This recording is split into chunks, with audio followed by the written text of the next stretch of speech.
jack shit, because I'm at that age of, like, fireworks, it's hot outside, I have to go, like, wait in line to get into the park. So, yeah. Ever since we've lived here, there's, like, a mall that we go to that's, like, weirdly on a hill. And we've just sat at the corner mall, and you can see, like, from a pretty far distance, so it's not, like, ideal, but, like, 3 different fireworks shows. And then, nice. like, 2 years in a row, this, like, Chinese restaurant will set off fireworks illegally in the back of their, like, establishment. And it's like, I'm pretty sure you're not supposed to do that, but this place isn't, like, the best, so no one says anything. Right, they're like proudly displaying like the D+ for the health inspector rating on the behind the counter. They're not really sweating the fireworks thing. Yeah, they're really not. They got bigger issues. Yeah, and they're like some pretty intense fireworks too. So like our Chinese fireworks are actually pretty solid. We didn't go this year just because it was really hot outside and I just couldn't care. But yeah, that's my 4th of July. Oh, that's funny. No, I'm totally with you on not wanting to do anything. I mean, before we were recording, for people who are listening, I was just talking about how I basically stayed home with my girlfriend. We watched Stranger Things season 3. Mm-hmm. And then actually I'm not sure who it was. If I had to guess, I would say that it's the resort. There's a resort that's sort of like maybe like 2 or 3 blocks down from where my apartment complex is, but we could totally see the fireworks from here, from my apartment. Oh, nice. And I was like, I think that's them, because it was a pretty decent fireworks thing, and so just kind of like up the stairs, out the way from my apartment, we could see it. And other than that, I think we ran out to get food earlier in the day, and we just stayed in like a bunch of shut-ins and watched Netflix. That was similar to oh yeah, Michael and I watched Scary Movie 2 just because like I haven't Scary Movie 1. We just wanted to do a puzzle and watch a shitty movie, and wow, that movie has not aged well. Oh, I imagine not. Like at one point, like this girl just straight up gets assaulted, but it's like played up for ha-has, and I'm like, this is very disturbing. What the fuck? Ooh, yeah. Woo, man, 2001 was a different era. It really was. No, you're not kidding. Rap music was a whole different game at that point. I don't even want to get into that, but we have much more polite rap music if you really think about it. Yeah, really. What are we talking about today? Is it anything? Hold on. Let me see if I can do this. In 2001, Caitie, nobody had smartphones. That's the best I could do. I mean, you're right, but okay.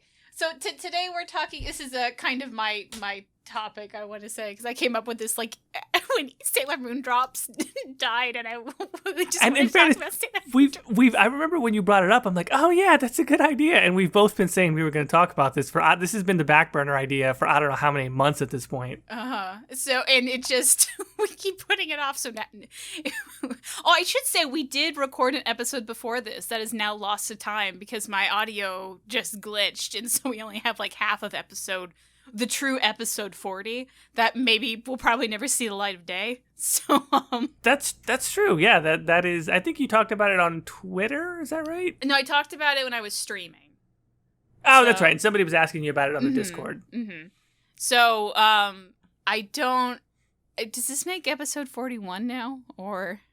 No, we got to let that one be like the bastard one. It's got to just be a band. And I'm thinking maybe we do release the second half as like a whatever, but it just won't be numbered. It'll just be it will be the episode that slipped out of the space-time continuum.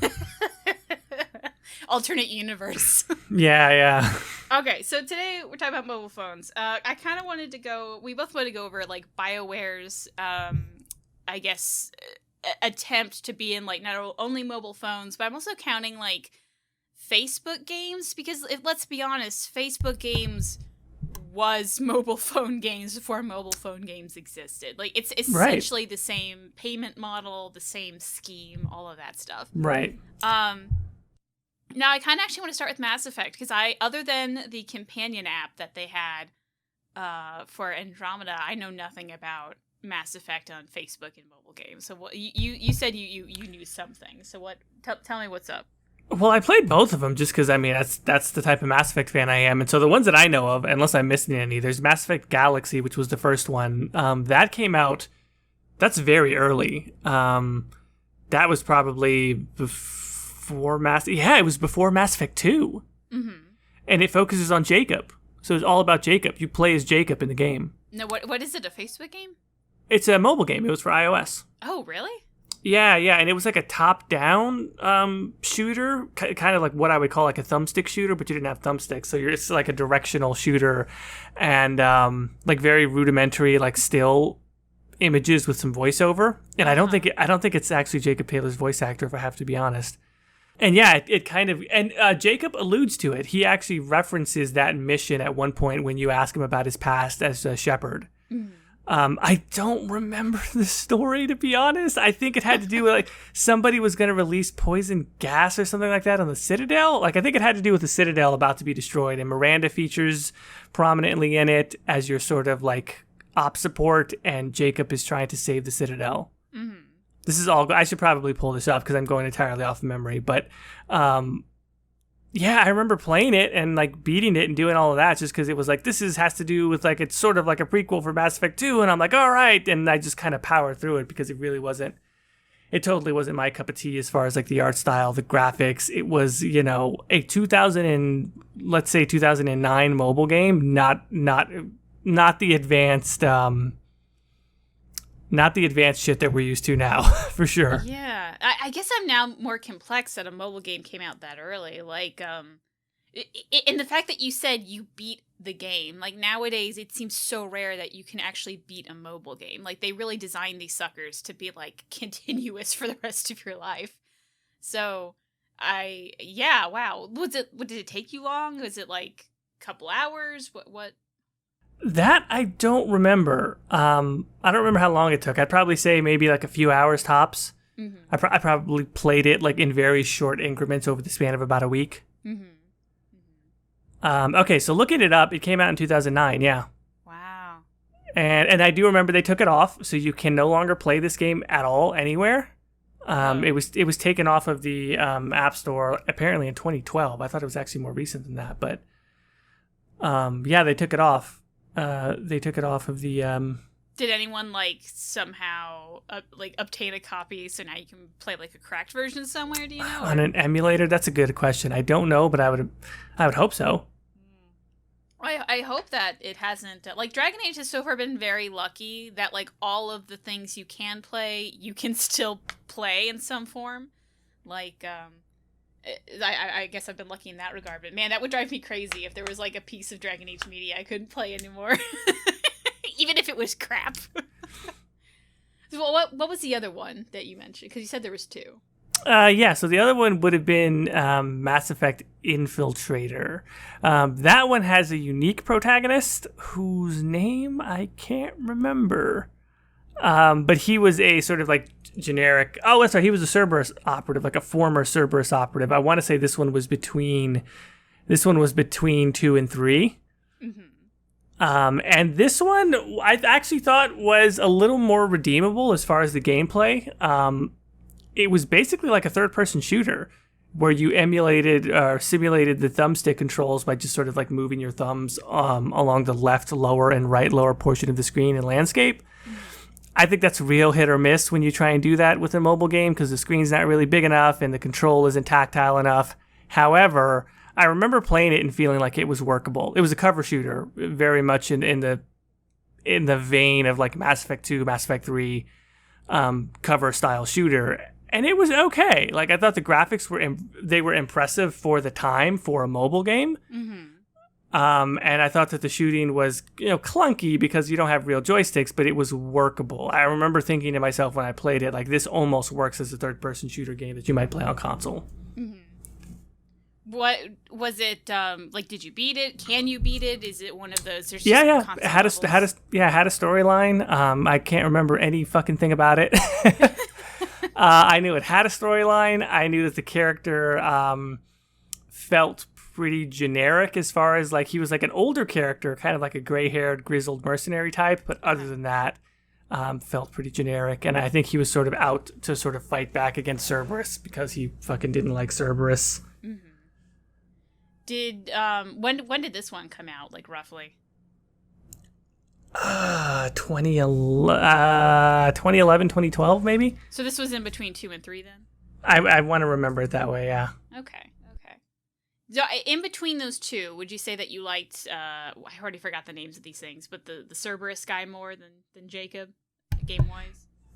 Yes, because Jacob sucks. No, I'm kidding. That's a joke. I don't think that. I think Jacob's okay. No, I liked Infiltrator more because I appreciate the fact that it was just the fact that it was an original protagonist. I thought was good, and the fact that I think it felt more like a full game that was sort of shrunk down to mobile.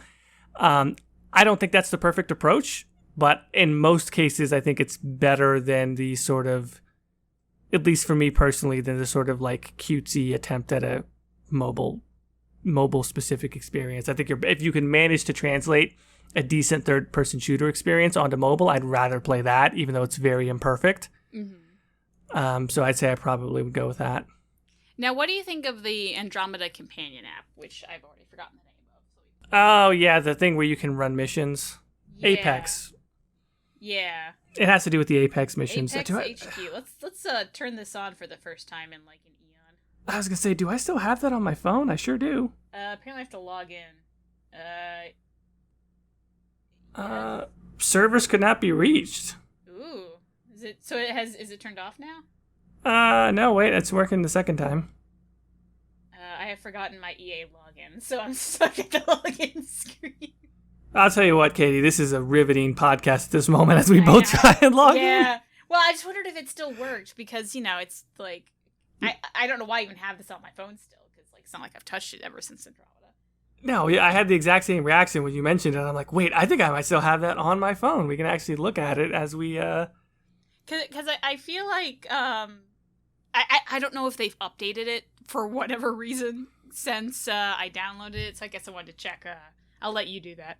But I really, I don't want to say really, actually. I liked the idea of Apex, which if you haven't played Andromeda, there's like, you can send squad teams out on missions and they can succeed or not. And like, instead of having to go in game and send these people out on missions, you can actually do it through your phone. So you could do it throughout the day and do whatever. And right. You do get prizes in game. And I thought that was a really interesting idea. And like when I was playing Andromeda, I was actively doing that, but I don't know, like it's almost not really a game. It's more like I want to get shit in Andromeda, like, and so I just check in on my phone and remind myself that Andromeda exists as I push a couple buttons, and then that's it. I don't know what even to call it. It's not a game. Yeah, it's a companion app, right? And that's a weird type of like, I don't know what to call it. It's like this weird, it's a totally new thing now that is so often associated with games. Mm-hmm. I don't know how games handle other games handle companion apps, but I feel like the one thing everybody wants, and that I've heard all the time, is that people would actually like to read codex entries on their phone. So I was kind of hoping it would be something like that, so I could like be out and about. I'm like, oh, let me pick up some codex entry or read some codex entries that I have unlocked but haven't read yet. I know I've wanted that for Dragon Age. I've heard people want that all the time. So I thought maybe you'd do something like that, but no, it's like these strike team stuff, and like, I guess here's the thing: Andromeda didn't do well critically, so who knows that. But I do wonder if it had worked critically, would this app have been more popular? And would they have, like, changed it a little bit? Or, like, I don't know. I feel like they put a lot of development into this app for it to just kind of exist now. Like, I wonder if they're going to, like, try to, like, bring this code back and, like, maybe even Dragon Age 4 and stuff like that. Or if this is, like, a one-time only deal. Yeah, no, I think that they'll continue to make companion apps for BioWare games, similar to the fact that they had exactly what you were describing with the codex entries with Mass Effect 3. That's an app that was also taken off the iOS store. Really? I don't know why EA does this. I don't know if it's maybe like a third-party thing and it's a licensing thing, or a lot of people thought that Galaxy was pulled off because it maybe was not representative of quality that they would like, or something like that. But then, I mean, I don't think that would have necessarily been true for Infiltrator, but they took that off also. So I'm not quite sure why they do this, but yeah, I love the Mass Effect 3 datapad app. It actually had the voiceover from the games, the codex entry guy. Oh. So you could listen to the codex entries, and I totally dug that completely. See, I didn't know that was a thing that they actually did in Mass Effect. Yeah, and it actually had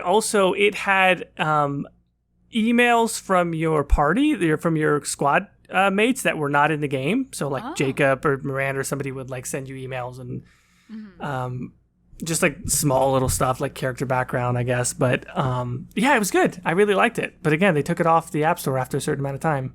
Oh, that sucks though. I cannot log into my Apex thing for the life of me. It just won't work. I wonder if it's down though. Maybe. Yeah, it might be down. But I mean, either way, like I can tell you, it was pretty much just what we said. It's like you're able to launch Apex missions. And see the results and see what rewards you got. That's pretty much it. Yeah, and like I will stand by that to say that this is not a game, but there was some like thought you had to put into it where you're like, this strike team is really good at defeating the Ket, so I'm going to send them on Ket-based missions, or this one isn't, so I don't want to send. Which essentially, like, you do that all in the game anyway. So if you like you've done strike teams in Andromeda. It's that, but on the app. I don't think it was anything really new, was it? No, it was exactly the same functionality, just giving you the ability to do it away from the game. Yeah. I will say that because of the timing on them, like, it takes whatever, like 6 real world hours, etc. You could do a lot more of it if you were. But here, let's also talk about this as far as the integration with the base game, because I think that's a big part of it, right? You've got this mobile game. You want it to have some impact on the actual game. But not too much, right? Like, I think that the Apex missions were really a spin-off from the Mass Effect 3 issue where they had multiplayer could raise your galactic readiness rating, and the galactic readiness rating in some way affected the ending of Mass Effect 3, like, in my opinion, in a very small way, but for the most part, it affected the end of Mass Effect 3, and that was affected by single-player exploits, but also multiplayer. Of course, people were upset because they're like, I don't want to play multiplayer. Mass Effect is a single-player game, but some people liked the fact that multiplayer integrated in some small way. So I think that's where Apex came from, right? Because Apex can be a multiplayer mission that you launch into, or you can send your sort of minions after that. I also kind of read it as almost a spin-off of the War Table missions in Dragon Age 2. Because it kind of felt similar to me in that regard. Because, like, you get a prompt and you get to send people over, but, like, it was more complicated. So, I don't know. That me having not really much experience with Mass Effect, that's the Dragon Age I saw in it. I think you're right. I think that's true too. I think it's probably both, right? It's probably like a combination of that. But you're right. It is definitely War Table-ish now that you mention it. Was there any Mass Effect like Facebook games or like even Flash games, since that's kind of related to? I don't think so, but I could be wrong. I don't use Facebook. I haven't really ever. So there may be that I just wasn't aware of, but I don't think that there was off the top of my head. Okay.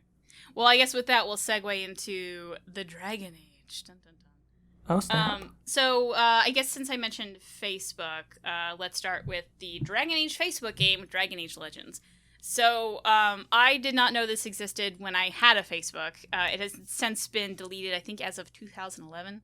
And I will say I am preparing to do a video on this, but this video isn't going to take a long time. Like, this is probably a September video or something like that. It's going to be a long time from now. Gotcha. So I have found Dragon Age Legends to be absolutely fascinating. And I'm kind of absolutely captivated with, like, the history and, like, how this thing came about. I don't know why. But after the Facebook game got shut down, the people at... so Dragon Age Legends was made by a BioWare subsidiary, I guess, called BioWare Social. and which did eventually get shut down after this got shut down. And the people who worked there were actually pretty vocal about the development cycle. And then I've also been able to find like a post-mortem written up by someone who was on the team, which was actually really interesting. And when the game was shut down, they actually released the full Dragon Age Legends Facebook game so you can download it, but it took out all of the, I guess, like, pay-to-win aspect. So, like, you couldn't pay for anything. There was, like, an energy thing you had to do. That's gone now. And so I've actually been playing through that. And without all of those, like, kind of money-grubbing aspects of it, the game's actually really cute, and I kind of like it. Oh, interesting. And I actually started playing the game before I looked up anything on how it was on Facebook. So, like, probably midway through, I was like, all right, I probably should figure out, I have a good basis of how this plays. How did it play on Facebook? And how it played on Facebook sounded absolutely miserable. Oh, no. So there's, I guess the game, it has two aspects to it. One is like a base building aspect where like you buy certain rooms and there's like workers you can have like build you potions and bombs and all that stuff. And the other part is kind of like a Final Fantasy-esque turn-based fighting system, and you kind of go throughout kind of the free marches and a little bit of Ferelden before my game crashed. That's a whole other issue. But and you just kind of like go through this little storyline. And in Facebook, you could only play like a certain amount of times per day because of the energy. Or you had to like pay to get energy potions to refill your energy. It had a store with a lot of microtransactions full of cool gear and weapons, which actually in the downloadable version, they make really cheap. Like super cheap. Like it's kind of ridiculous how powerful these weapons are and how cheap you can get them. And then there's nothing about energy in the downloaded system. In the Facebook version, you can get your friends to help you and whatnot, but like that's obviously doesn't exist. And I guess it was also in the Facebook version, but you could if you didn't have any friends that played this game, you could get like little NPCs, but the NPCs could only be available like certain like if you use them, you couldn't use them again for a couple hours. That doesn't exist in the downloadable version, so I can just keep using the best people over and over again, which makes it so much less miserable. Oh yeah, because some of the NPCs are really just absolutely useless. So yeah, I guess like I've been having a pretty good time with Dragon Age Journeys or Legends. Journeys is another one.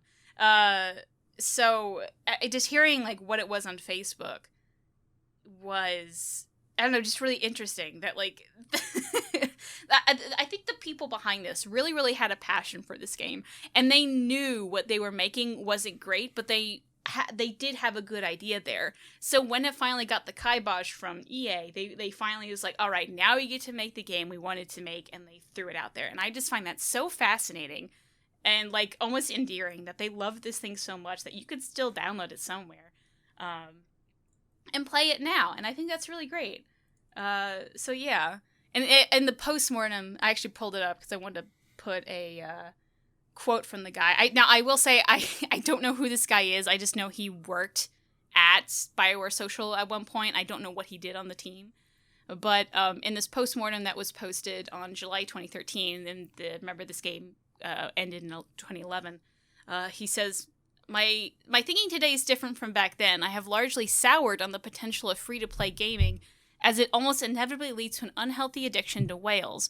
Consumer willing to pay thousands of dollars for various items and perks. Legends never attracted the whales necessary to sustain himself, which is perhaps for the best anyway, as I'm not sure how I feel ethically about players spending that much money on my games. Which I thought was kind of an interesting little tidbit. That's super interesting. So that's a big topic in and of itself. How do you feel about that? These concepts of what he's describing as whales, people who spend inordinate amounts of money on a game, which essentially, I'm going to describe it in the most generous way possible, which is essentially that it subsidizes the profits of the game, so that even if everyone else doesn't spend as much on microtransactions, you've got a small number of people who are spending crazy amounts on them, makes the game profitable. But I guess the downside to that is obviously that it fundamentally changes the design aspects of the game. so that if you're not buying all of these extra items, you're having a considerably less fun experience. I will say that, like, with Dragon Age Legends, the downloadable version, it's as if I had paid a whole bunch of money and I can do whatever I want. Because, like, pretty much all the things you had to pay money for, I have already at my disposal. Yeah. So it's having played the, I'm, like, quote unquote, I'm, you know, Mr. Monopoly Man. I have a whole bunch of money. I can do whatever I want in the game. It's so much better than the, I have to wait 6 hours to have the dragon come back so I can use him because he's the best character. So in that regards, as like the gamer aspect, it sucks because I feel like you get a worse product, and only those who are like have the money can actually play this game in a good way. I kind of get it from like the game maker's perspective because, you know, they need money. I get that. And I guess I also kind of see it from the point of view of people who have the money to just be like, yeah, I'm playing Anthem. I can spend like $60 to just drop a whole bunch of coin on this thing and buy whatever I want for like a month, right. you know? Yeah. And yeah, I just want to have the coolest looking javelin and whatever. So now I will say that at least recently, like Anthem's microtransactions, I feel aren't as sleazy as Dragon Age Legends were. So I feel like we're kind of getting to a place in some games where, like, it's more just how it looks, not how it plays, which I think works a bit better. But, like, there's still those games where it sucks. I guess I'm torn on it because free market, do what you want. I don't care. But at the same time, I think a lot of games are being designed with this in mind, and it's ruining the games a little bit. So I guess I'm torn. What do you think? I think that if you look at, and I've mentioned this so many times, it's now the new thing that I harp on more than anything. The price point of games has not changed we're going on 13 years, 14 years. They've been $59.99 forever, and the cost of production has clearly gone up. I mean, if people think that the cost of a AAA game developing it is the same as it was in 2005, 2006, like, get out of here. Nothing is the same cost as it was in 2006, and particularly just the scope of these games has gotten so much larger. So why hasn't the price point gone up? Well, probably because there's a larger profit margin on DLC. Mm-hmm. And so over the course of the past 13 years, DLC, I think, has been the way that publishers and developers have made more money than just selling a base game. Mm-hmm. DLC has its own problems with, like, well, is it palatable? Do people like paying $15, $20, $30? People notice that there's 3 major pieces of DLC. 4, all of a sudden, it's like you bought 2 games. So I guess then the strategy, if you will, was, well, let's break it up into even smaller pieces so people don't notice. Let's break it up into $1, $5, maybe $10. Let's do these microtransactions and people won't notice. Mm-hmm. If it's meant to supplant DLC, I don't think that's super spurious, right? Because it's extra stuff. Just kind of like you mentioned with Anthem, it's sort of how it looks, not how it plays. It's optional stuff. You're not buying pieces of the core experience. You're buying ancillary pieces of the experience if you really like the game and you just want to have everything extra. Mm. That's a pay for a full game and then maybe have microtransactions / DLC for extra stuff. When you have a free game, well, it's got to replace the base cost of a game. So then you are really, really messing with the core experience because you have to get people to buy into the actual game itself. That's when I start to have, that's when I start to have a problem with it. Is when it's a free to play game, you're having to pay for basically the game itself, but you're doing it in this piecemeal way right in the middle of trying to play it. And I think it makes for an awful experience. Yeah. Yeah.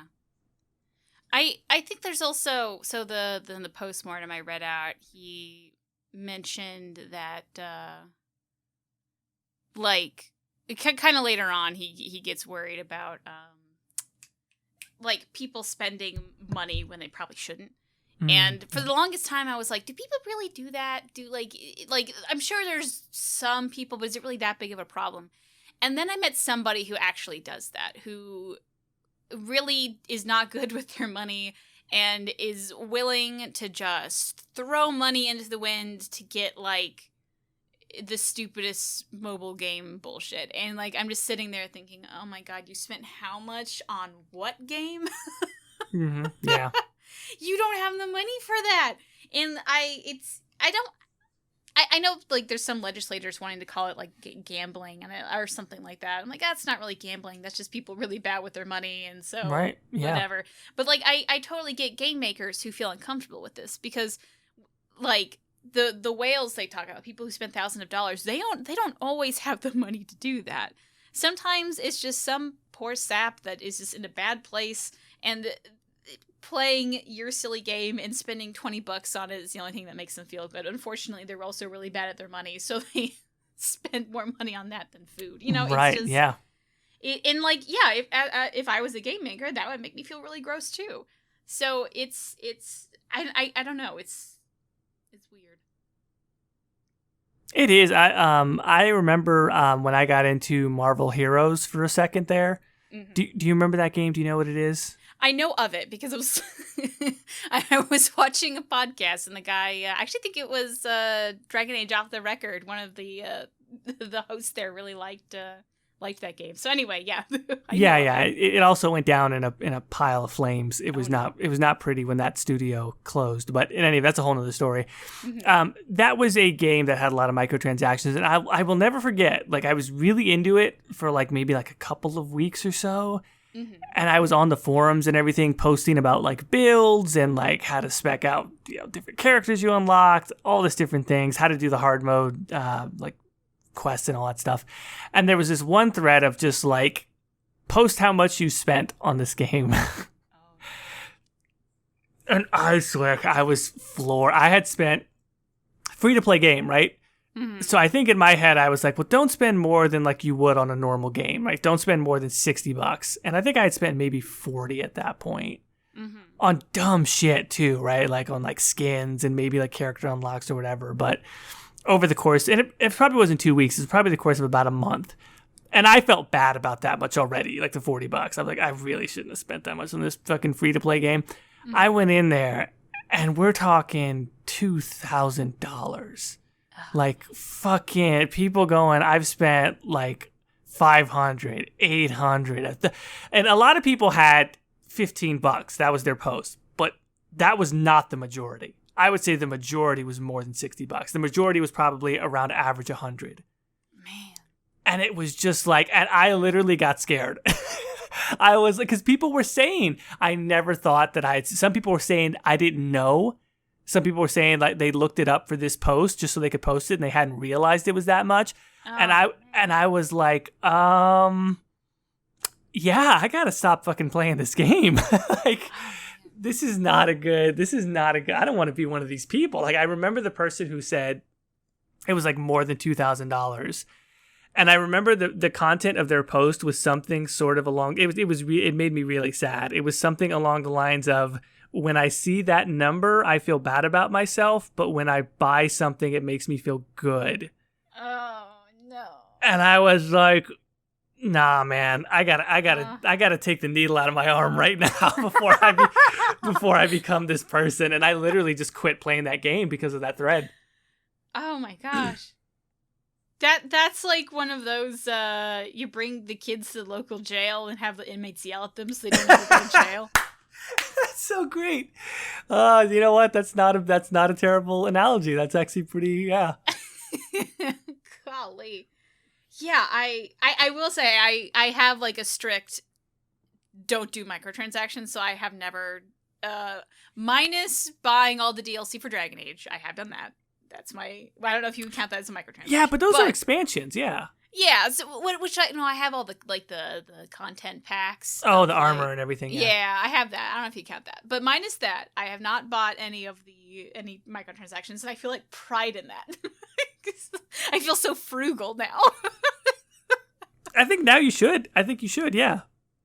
Yeah, and like I do play, which we can get into this later because I kind of want to do like a design a good app, but I play a lot of mobile games, so I feel like I know, give like myself a pat on the back that I haven't spent $2,000. Jesus.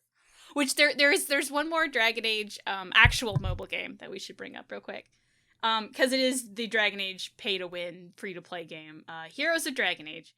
I had promised that I would never review this game because I would have to record video and I didn't know how to do that on my phone, and then I updated my phone, and then it has like a very easy record video, your screen button, so I was like, shit. So I have finished the game now. I say that because there's like a main story, but like you can keep playing. There's a whole bunch of stuff. Oh, yeah. So I have started and finished it, and my God, Jordan, it was a slog. So it's the quote-unquote game of it is that you have these little, I'm going to say figurines, because it really is just like a 3D model of the character that can somewhat move on like a base.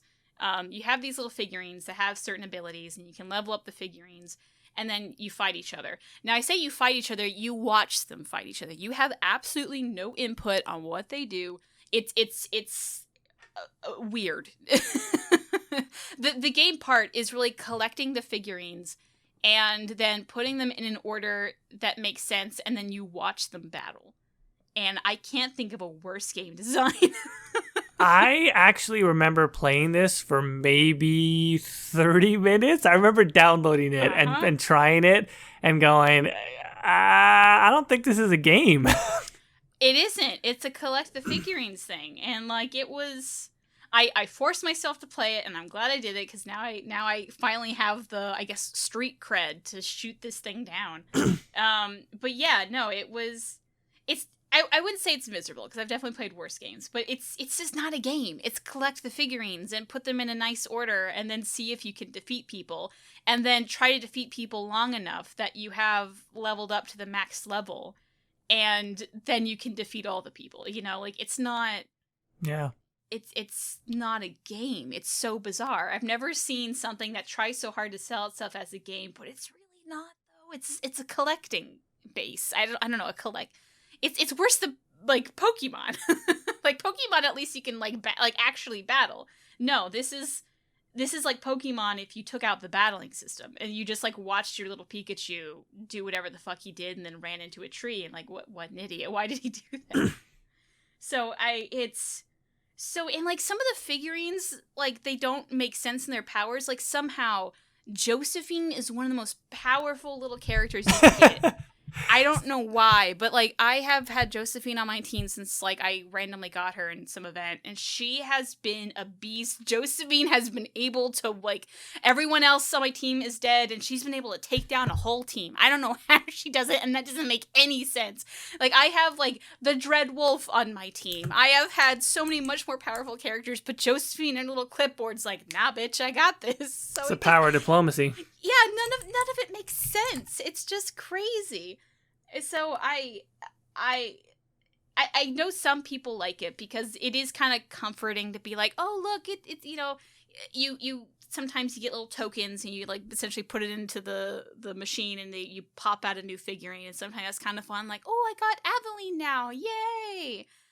But it's I don't know, other than like the fun, I guess, of finding out what figurine you're able to collect, it's just, that's it. That the fun is just collecting things, and that's not really fun to me.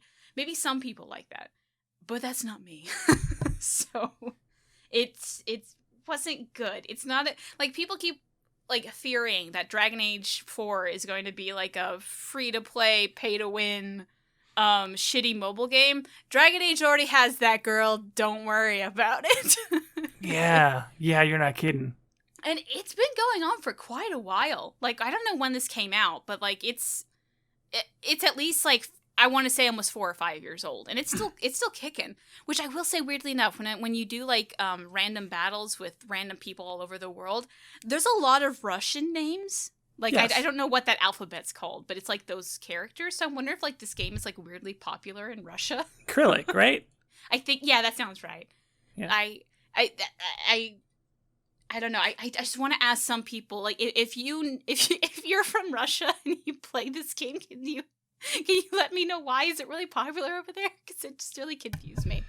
Well, let's talk. Like I said, I would like to mention that a little bit, right? So you mentioned sort of the we call it the international, but it's just a global market. Russia, I'm sure. Mobile games are huge in China. Mm-hmm. So we talk about like, yeah, why would they make this crappy? In particular, which one was it? Legends of Dragon Age? Heroes of Dragon Age. Heroes of Dragon Age, which I played also. I thought it was garbage. Why would EA be doing this? Star Wars Galaxy of Heroes. This is probably, I think, one of the most popular mobile games in existence. Are you familiar with Star Wars Galaxy of Heroes? No, not at all. I think this is probably one of the main ones. It's probably I've never played it, but it's essentially one of those collect the heroes, like all the Yoda, Luke, Darth Vader. You can make Luke and Darth Vader fight on the same side. Do whatever you want, right? Mm-hmm. Take a stab at how much it earned in one quarter for EA. I'm afraid, honestly. I can tell you. I can tell you right now. It's $1 million. Wait, how much? $1 million? Is that too much? Oh, way more. As far what? As I don't know about profit, but as far as revenue, Caitie, it's more successful than any BioWare launch ever. No. How? $55 million in revenue. No, how? For one quarter. So when we look at EA fiscal year 2018, their total and Star Wars is named, I think, in that particular earnings call. That Star Wars game and the Sims Mobile, big time for them. Big time on the Sims Mobile. That put their fiscal year 2018 earnings to $659 million. Jesus. For the year. That's insane. That is insane. That's absolutely insane. And again, for you and me, we look at these as dinky little non-games. In China and Japan, these are huge. Jeez. These are huge. And it's mobile is like, it's absolutely crushing everything. I mean, I guess Lord. It's staggering, right? Like you just have you don't realize that it's that much. Yeah. Man. So I wonder if that's the case in Russia too, and that's why some reason they like this game in Russia. I don't know. Yeah, no, it's insane. It's insane that their mobile is that effective. I think it's surprising to most people, and it's also indicative of where they're going, even though it doesn't feel that way as far as the trend the things that we might consider to be trends in gaming, right? So when we think about from a gameplay standpoint, from critical acclaim, from what we like to play, we're thinking what?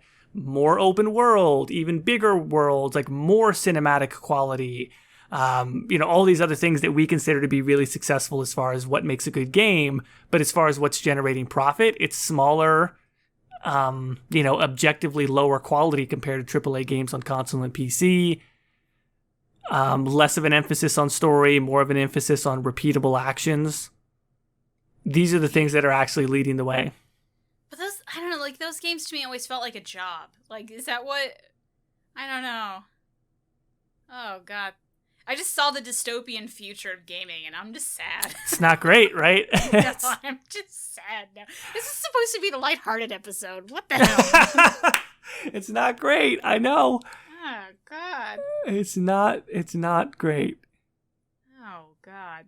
Well, okay, let's transition into maybe the fun part, hopefully, of, like, let's sit down and design a good Mass Effect or Dragon Age related phone game specifically, because Facebook is trash now. I mean, it's been trash for years. Yeah, it was trash when Zuckerberg invented it, let's be honest.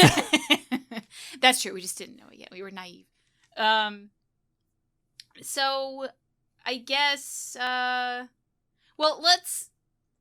I feel like the games that I like, I absolutely adored Sailor Moon Drops, because Sailor Moon, let's be real. And two, I've always liked Bejeweled, and it essentially was Bejeweled. But I feel like I wouldn't want that out of like a Dragon Age or a Mass Effect. Like that's like, I think it worked well with Sailor Moon because it was just like cutesy characters and you would collect the characters and the characters had certain powers that would make you do Bejeweled better. But I wouldn't want to do that. Other phone games I've liked, I have a huge recommendation for the Room series. Have you ever played those? It has been on my list forever because I know it's got, if I'm thinking of the same one, it's got like Jennifer Hale in it and other voice actors that I like. Am I thinking of the right thing? It's like a story-driven adventure game. No. Okay, I might be wrong then. I don't know. I thought that's what it was. So the room is kind of like it's a puzzle game where like you're in a room and you kind of have to do certain puzzles to the room to get to the next room. And it has a really like kind of creepy Lovecraftian horror feel from it. Okay. And it's there's like a vague story there of like, kind of like every kind of Victorian era horror game where it's like that you were a scientist man trying to discover the histories of the universe, and then you got some secret power and it's not good. And so you're essentially just trying to find your way out and like free yourself from like these weird dimensions. And it's just the art style and the puzzles are really great. And like there's I think 4 of these games, and I loved every single one of them just because like the art direction and like the way the puzzles work, like they're all really really good. So a huge recommendation for that. Now you recently have really liked the Harry Potter game that just came out, right? Yeah, Wizards Unite, and it's made by Niantic, which is the same people that make Pokemon Go. I'm hard pressed to think of how that might work for a Dragon Age or Mass Effect property, so I don't know if that would be my pick for what I would want to see, but it does make me believe that there is a right way to do a mobile specific game that gives you something that is fun to do that is not replicable on console or PC. Yeah. Right. So earlier I was saying I would rather have a shrunken down experience as long as it's done fairly well. That's not true in the case of, in my opinion, very rare games that actually, it's not just a cool puzzle game, right? Like I liked, Super Hexagon or something like that on mobile. Those are just puzzle games that happen to be able to work on mobile. But when you get a truly mobile specific experience, particularly with AR and getting people out into the world and it's actually fun, I'm like, okay, this is like the peak of what a mobile game should be. Mm-hmm. But that's super rare. In my opinion, it's only happened twice. It's only happened with Pokemon Go and Wizards Unite. Yeah. By the same company. Right. I would agree that is probably the only game series I can think of that really takes advantage of the mobile aspect of it, because you can travel with it and do so many cool things. And I honestly can't think of another. Now I do think there was like a game that Niantic made before Pokemon Go and Wizards Unite, which is essentially that same deal. So I'll throw that in too, but I don't know the name of it. Now, I personally, one reason I really like Sailor Moon Drops is because how I pretty much use mobile phone games is like I'm in between something. I'm like waiting at a doctor's office. I'm filling up my gas tank and waiting for something. I'm checking out, like I'm in a long line at the grocery store. I just need something to do for 5 minutes. And I don't really want to check social media because the world's going to shit and I don't really care about anyone else's opinion. So what do? I pull up Sailor Moon Drops, or I did before it shut down, and that's the world's greatest tragedy. I pull up Sailor Moon Drops, and I would just play like a level for 5 minutes, and I'm already done. And if I need to go somewhere, or like, if I mistimed it, like, it's my turn now, I just quickly shut it off. Like, it doesn't matter. Like, it's not timed or anything like that. Mm-hmm. Yeah. And I think that's what I like about mobile games. And I feel like a lot of what has, except for The Room, which I will say, my favorite mobile games all kind of fit into that category. So, like, why I feel like I would want that from a Dragon Age or Mass Effect title, I can't even think of how you would do that correctly. And I almost feel like Dragon Age and Mass Effect in that kind of scenario just wouldn't work. Otherwise, it's just like, a Dragon Age themed Bejeweled game or something like that. So I feel like in this 2 scenario where mobile works best, we gotta go towards your idea, because my way of playing games doesn't feel right for the properties. Yeah, I mean, there's something to be said for that. I don't know. I guess it's a really good question, right? Like, what would be the best thing for Mass Effect or for Dragon Age in a mobile setting? Because I don't think, like, my real preference for games generally is I want to get immersed in the experience. I want to play it for a long time. I want it to be story-driven. None of that seems inherently conducive to mobile. Yeah. You described what is the more likely use case scenario for mobile, which is taking it out for 5 minutes while you're in line somewhere. Mm-hmm. I think I've generally looked for something in mobile games that's really just not there, that I'm really not going to get. That's why I've kind of stopped, because I've realized I'm looking for something that mobile really doesn't do. Mm-hmm.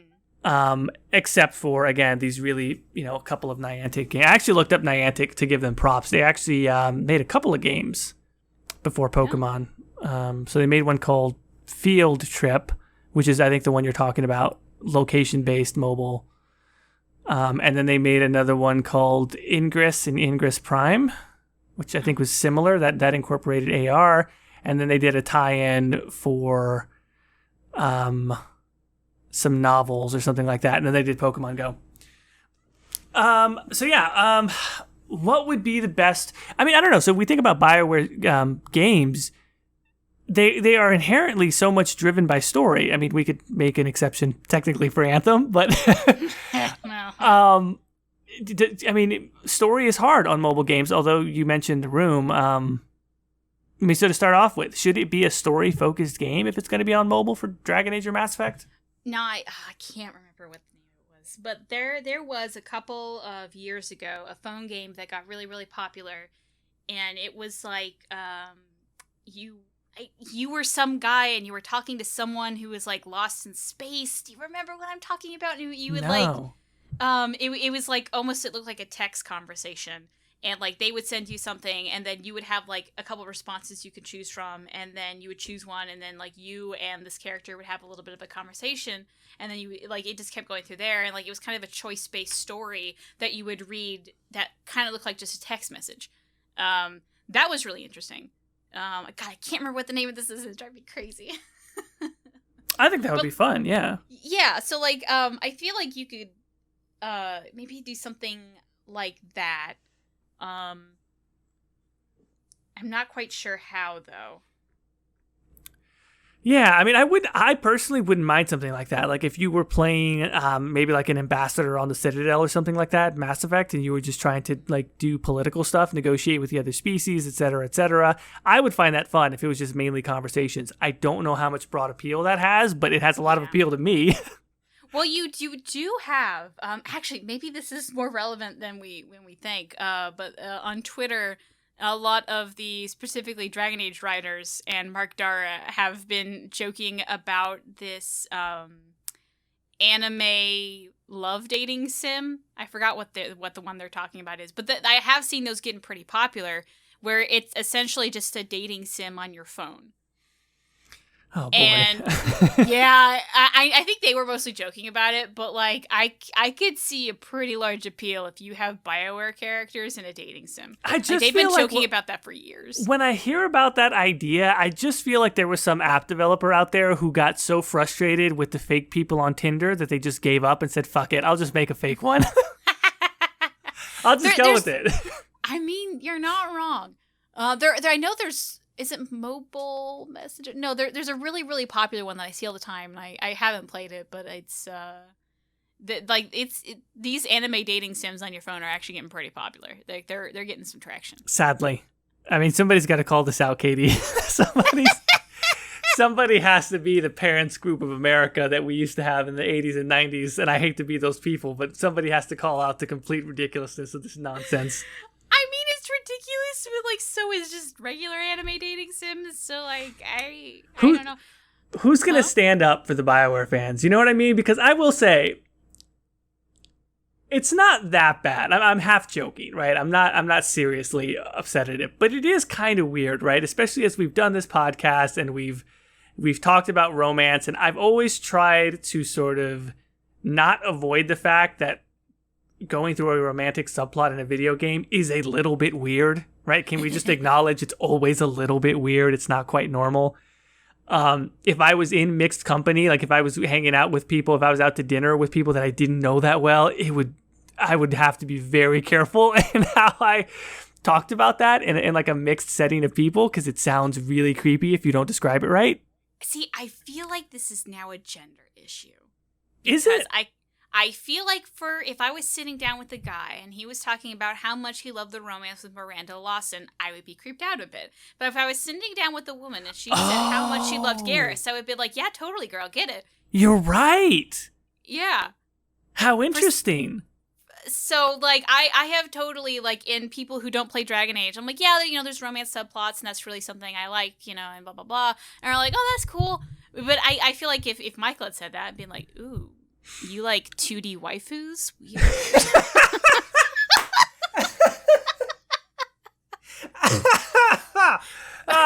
Oh my god. I feel like we should name the episode, something more descriptive, but goddamn, I want to name it 2D waifus now. I was thinking about that the other day as far as like how we name the streams and everything. We got into the habit of naming them silly streams on Codex Added. I'm like, I wonder if that's best for like SEO and shit. It's not, but it's so hard not to, right? 2D waifus. Like, why would that not be the title of an episode in our podcast? Oh God. But like, yeah, which I will say, maybe that's why there's such a strong, like, BioWare has a pretty good female fan base, and maybe that's because it's more socially acceptable. Yeah, I butchered that word. Acceptable for women to like be really into like the romance aspect of anything. But it is like, when I say this, like I said, half joking, but in some sense, like, who's going to stand up for the part of the BioWare audience that isn't really like, it's not necessary, is it, to have a good RPG? Like, I feel like the way that this started out in maybe Baldur's Gate, or particularly in KOTOR, was kind of like, it's a neat depth feature for an RPG, right? If you think about role-playing games, you want to be able to make choices, you want to be able to forge relationships, you want to be able to see cause and effect. Well, a good feature to add depth to that basically conversation system is to say, hey, what if you could actually forge a relationship, not just a friendship, but like maybe a romantic relationship with someone? And circa late 90s, early 2000s, that's like a really like, oh yeah, that's a cool idea. We should put that in there. Fast forward 10, 15 years, that aspect of it takes on this huge life of its own where people are like pounding the desk going, give me more romances from BioWare. Much, yeah. Like, I can't believe Anthem's not going to be able to have romance. And I don't blame the developers in BioWare, who I'm sure are going like, look, like, I make RPGs, man. Like, I don't want to make romance simulators. And they've sort of been pushed into it now, where I'm like, you know what? Of all the problems that I have with Anthem, I don't fucking care that it doesn't have romances. Mm-hmm. And I kind of thought I would care more just because it's like, it feels like you're getting a feature taken out. But I'm like, I don't really care. Yeah. And like, people exist out there where they play Mass Effect and Dragon Age and they don't want to romance anybody. Yeah. Like Michael, when he played Mass Effect, he didn't romance anybody and he liked it that way. My first playthrough, my first character in Dragon Age Inquisition did not romance anyone. Mm-hmm. I just didn't feel like it was a fit for that. I'm not against it. I just didn't feel like for that character, it wasn't a fit for her. Like, I role-played a character that was very, long story short, she was career focused. She wanted to focus on being the Inquisitor because that was important, you know? Mm-hmm. She ain't got time for all this nonsense on the side. But yeah, I just, it's interesting that they would joke about that. I think that's probably a good amount of self-awareness on their part, that they probably like it too on some level, but they realize how much they've been pigeonholed into that now. But now I think the question is, because I feel like mobile games, in a lot of mobile games, soul is just selling out. So like if BioWare was to sell out and try to make the most money off a mobile game, would it not be a romance? No, yes, we joked about this way before Anthem came out. Of like, what was it, $5 to hold hands and? Oh my God, you're right. That's one of my favorite moments ever on the podcast, because I think it was you that introduced the idea of like, you got to pay $1 to hold hands, you got to pay $5 to kiss them, you got to just like progressively get. Yeah, that's funny, man. It's that. Oh, so I feel like that's the joke answer. We have totally sidelined this conversation, and like we're almost out of time, and like we haven't even come up with a good idea. Here's what I thought of is potentially a good idea. Okay. Knights of the Old Republic runs great on iOS. If you've never played Knights of the Old Republic, for the love of God, I should look up the name of the company. There is a very dedicated company that has worked hard, like on posting updates and like porting this over to iOS. Mm-hmm. And apparently people love it. Like, the touch controls work well, the combat works well, going through the dialogue and the touch interface works well. So I don't think that they should do necessarily just KOTOR. Just go one step back, look at something like a Baldur's Gate. Look at something like Pillars of Eternity. Look at something of like Divinity. If we could do a top-down CRPG in a touch interface, that could be a perfect setting for a BioWare type game. Even if it's text-based, you don't even need to do voice acting. I don't care that Pillars 1 barely has any voice acting. I like it as a literary experience. And you could do something like that in a lightweight engine where you don't need a huge development team, you don't need voice acting. Even if it does only hit for a niche audience, it could be profitable. So I'll add this onto it. I don't mind that idea. At the same time, I don't like having mobile games that have one overarching story because I play it in such small segments, I forget what the story is. So I feel like if we could combine that with maybe like it doesn't have one overarching story, but it has like little small stories that happen. Mm-hmm.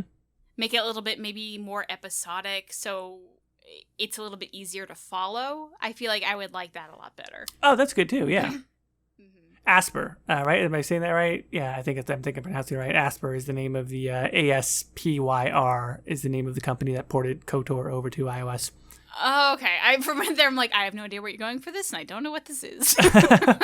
That's the company, yeah, that took it over to iOS. Okay. So, all right. Oh, otherwise, card battle. I will take a fucking Dragon Age card battle. Oh no! Fuck off. No, come on, Caitie. Dragon Age Gwent. Dragon Age Gwent. No, that sounds awful. That's just figurine collecting, except it's a card. Yeah, but it's got cards in it, Caitie. That makes it different. No, it doesn't. That's the worst. Fuck off with that idea, Jordan. Okay, how about this? Hashtag Dragon Age. Why does it have to be a hashtag? We're going to do a vote. Hashtag Dragon Age card yes if you want the Dragon Age card game. Hashtag Dragon Age card no. And we'll do Dragon Age card no. Hard no. That's no. I get Gwent because it's fucking in the universe.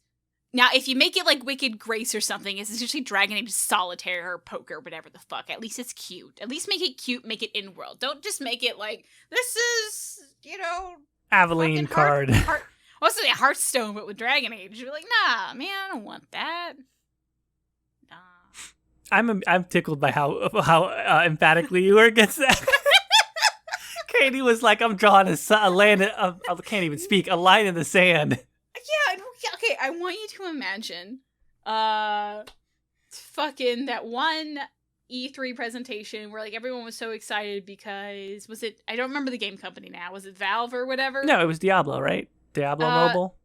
Well, no, it was a while ago where I think it was like for Artifact or whatever, and it was like a card game that was put out by some major company, I forgot. But there's just a really great video of like the logo comes up of the company, everyone's like, yeah, and then it goes like mobile game, and everyone's like, oh, like in the audience live, and it was such a good video. I mean, don't get me wrong. If that happened with Dragon Age, where you saw the Dragon Age logo come up, and then you saw iOS, Android, that would be the reaction. I mean, no doubt, because it's never going to be as good as an actual game.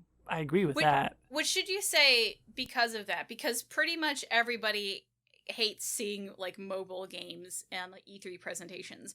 Should there be a mobile game presentation, or should they just not present mobile games? Because I feel like it's like historically has always been a disaster. I have not seen a mobile game get any positive regard at E3. It's always been. I think you have to do the thing where you come out and you start pretty much like as soon as before you even say what franchise it is, right? Like if it's EA Play or something like that, you bring out.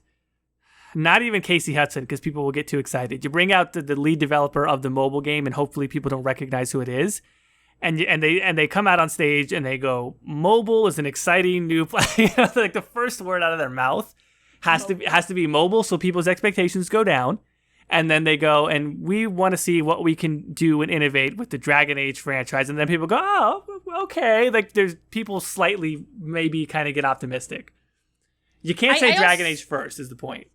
I will also say that I think Gears of War in the recent E3 presentation did pretty well, where they showed the Gears of War 5 or whatever it is trailer first. Perfect. And then the mobile game. That way people were like, okay, this is still happening, but we also have a Funko Pop mobile game. and that contextualizes it correctly, because like this is bonus stuff. We're making Gears 5, and there's a bonus tactics, and there's a bonus Funko Pop mobile thing.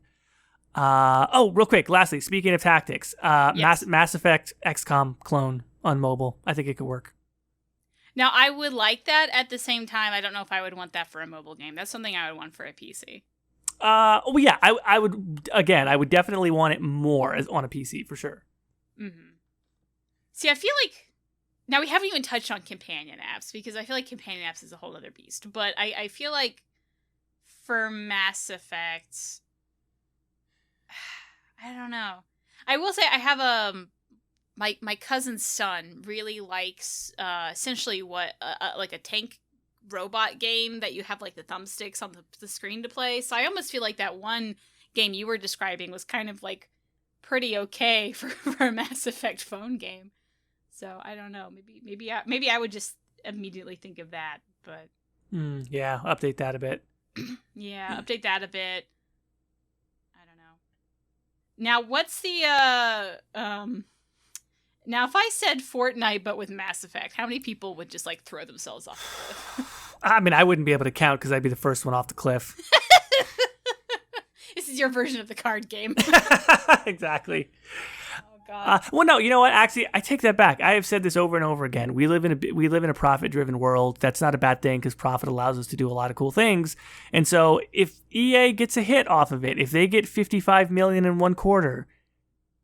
Do you know what I mean? Like, people talk about, I've seen BioWare developers, like I've seen Drew Karpyshyn, former BioWare writer, say, yeah, that would be a great idea for a game, but that's like a $50 million budget. Can you imagine being able to secure a $50 million budget in 3 months? Now, granted, that was revenue, it wasn't profit, I understand that, but still, I imagine they have high margins on mobile stuff. In a year? I mean, if BioWare could get that big of a hit off of the Mass Effect property and say, look, we only need so much of this profit to reinvest into the updates or a sequel to this mobile game, let's reinvest the rest of those profits into a full-fledged new Mass Effect series and give it a bigger budget than any of the Mass Effect trilogy ever had before. Sign me up. I don't care how much I fucking hate that Fortnite Mass Effect game. I don't ever have to play it. I've said this repeatedly. I don't like Rockstar Online stuff. I've played Grand Theft Auto Online maybe a total of 2 hours in the entire time it's been out. I've played Red Dead Online maybe a total of 45 minutes the entire time it's been out. Mm-hmm. But I don't care what anyone says. The insane profits from Grand Theft Auto Online clearly paid for the budget of Red Dead Redemption 2. Mm-hmm. Because Red Dead Redemption 2 has such incredible quality and detail, in particular on animations that are all mocapped. Every single thing in the goddamn game is mocapped. And they have this insanely detailed world. The only way that they were able to pay for that was because they had this hugely profitable online game. If that can happen with Mass Effect or Dragon Age, sign me the fuck up. I don't have to be the one playing it. Somebody else can play it, and it'll pay for the shit that I'm going to play. Now, that suddenly reminded me of another point. Do you know anything about the history of game franchises of Kingdom Hearts? I mean, not game franchise, but like Kingdom Hearts games. Like, the mobile phone game for Kingdom Hearts that came out on fucking flip phones apparently is pretty important to the story. Oh, interesting. No, I didn't know that at all. Yeah, I will say I was only I actually played that game, but I'm not big on Kingdom Hearts. This was told to me by someone who was. So one thing I would absolutely despise out of a Mass Effect or Dragon Age thing is a mobile phone game that is actually important to the world and the story. I would hate that because at one point the game's gonna go down. Like, look at all these Mass Effect games that are gone. Right, you know? right. The Dragon Age Facebook game only lives on because of it's the developers liked it enough and decided to report it. Probably weren't even paid to do so. So, which you just said that there's now a part of Jacob's story that's lost to time. You know, you probably can't play it anymore. So I would absolutely despise something what Kingdom Hearts pulled, where like to make some minor, even if it's minor, some minor story thing makes sense. You have to play a game that no longer exists, and all you have is hopefully someone playing it on YouTube and maybe some forum posts of people talking about it, and probably a very vague description on the wiki. That would drive me nuts. Yeah, that part of Jacob's story that's gone, by the way, is just like the same part of him that stops loving you if you romance him. And I think that might be a feature, actually. That might have been intentional. BioWare was like, yeah, take that part off because Jacob's in it and he likes to abandon people that care about him. Everyone who... The one person that listens that really likes Jacob romance is like, oh, that hurt me. 1 out of 5 stars on iTunes. Here it comes. Oh god. Okay, I feel like I've said everything I have to say on mobile games. I do too, and it's interesting. Like I feel like this is very indicative of how we both feel, obviously, about this topic, which is like there's potential, but we're still not quite sure what exactly it is. It's just there.